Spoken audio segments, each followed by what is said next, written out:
Bakit nga ba invalid ang iyong video URL sa pag-appeal sa YouTube team? Hi guys, ayan, so welcome back to my YouTube channel.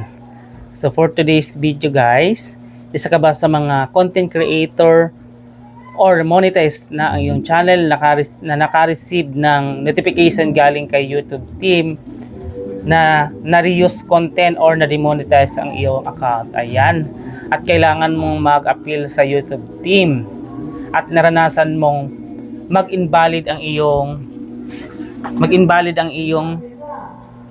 URL or video URL. Ayan, so ituturo natin hanggang dulo guys yung mga step kung paano ang tamang paglagay ng video URL, kasi karamihan dyan sa mga nilalagay ay nagkakaroon ng invalid. Ayan, isa na rin ako sa naka-experience ng ganon na tama naman yung nilalagay ko pero ang inaano ni YouTube team invalid daw. So dahil sa pag-i-explore natin, nalaman ko yung tamang paglagay ng URL. Ayan, so kaya sa mga baguhan dyan, sa mga hindi pa po nakakapag-subscribe, i-click mo na ang subscribe button at hit the notification bell para updated ka sa video na ito guys. At panoorin mo hanggang dulo at ituturo natin yung tutorials kung paano ko ginawa iyan guys. So let's start.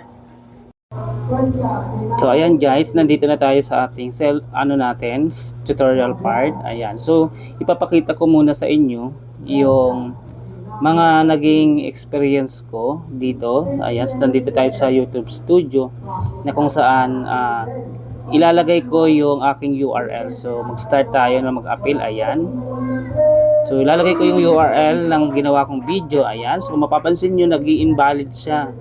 Ayan, so iniisip ko bakit ano kaya dahilan yung bakit nag-i-invalid, pero tama naman yung link na kinukuhanan ko pero di ko alam kung ano yung naging dahilan kung bakit invalid. Ayan, so papakita ko pa sa inyo, paulit-ulit ko siyang ginagawa. Ayan, ayan, tama naman yung link na kinukuha ka. Ayan, so pwede kang kumuha ng link dito mismo sa studio, YouTube Studio, tapos ipipaste mo dito, pwede rin siya. Ayan, try ko pa rin siya uli.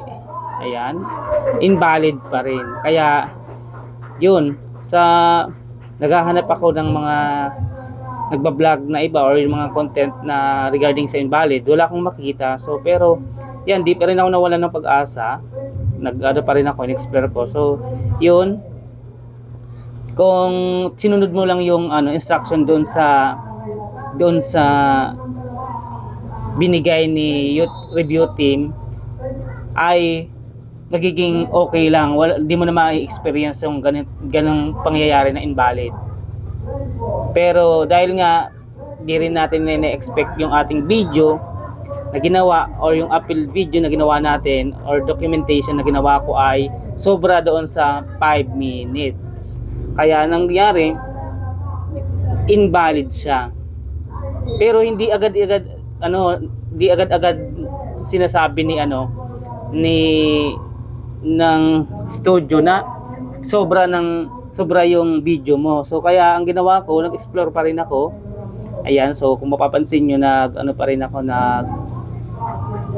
nag-re-upload ako, dinelete ko yung ginawa kong una, tapos nag-re-upload ako uli. Ayun, so ang ginawa ko, binawasan ko, inedit ko pa yung video appeal ko, binawasan ko, instead na 5 minutes and 6 seconds, ang ginawa ko, binawasan ko siya hanggang ma-eksakto na siya maging 5 minutes. Kasi kapag sobra doon sa 5 minutes na sinasabi ni YT ay ni YouTube, hindi talaga nila tinatanggap. Kaya make sure na kapag nagawa tayo ng video appeal, kailangan sakto doon sa video na requirements nila.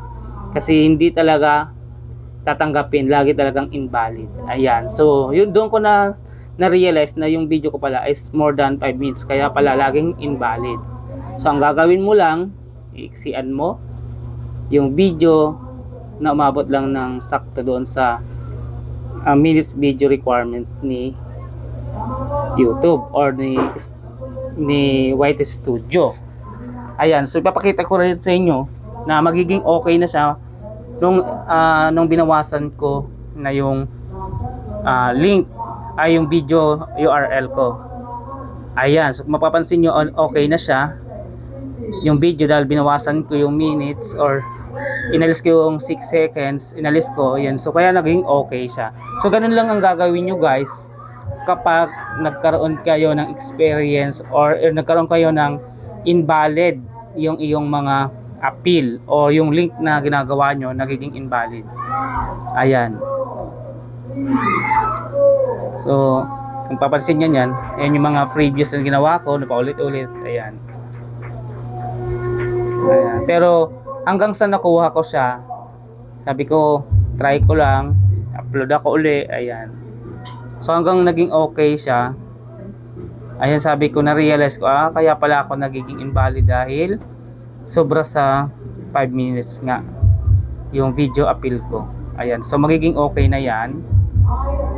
So ganun lang guys ang gagawin nyo kapag ka-experience kayo ng invalid. So ayan, okay.